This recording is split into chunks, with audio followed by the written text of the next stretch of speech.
अभिनंदन, आपल्या राज्यामध्ये हिटलरशाही सुरू झाली. काल तीर्थपुरी नावाच्या गावामध्ये अज्ञातांनी भर चौकात एक बस जाळली.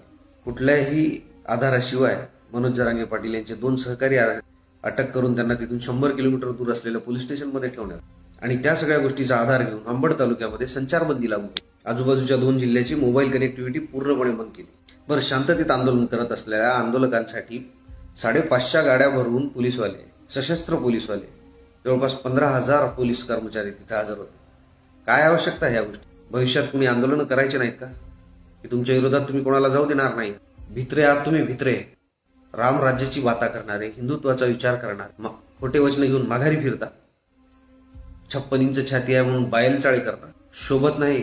महाराष्ट्राची संस्कृती आम्हाला शिकवू नका, तुम्ही स्वतः शिकायची गरज आहे. ते नशीब जरांगे पाटलांनी प्रसंगावधान राखत, कायद्याचा सन्मान करत स्वतःचं आंदोलन मागे घेतलं. अनेक कार्यकर्त्यावर होणारे गुन्हे, लाठीचार्ज वाचवला. कायद्याचा वापर करणं नाही, कायद्याचा सन्मान करणं मराठ्यांकडून शिका.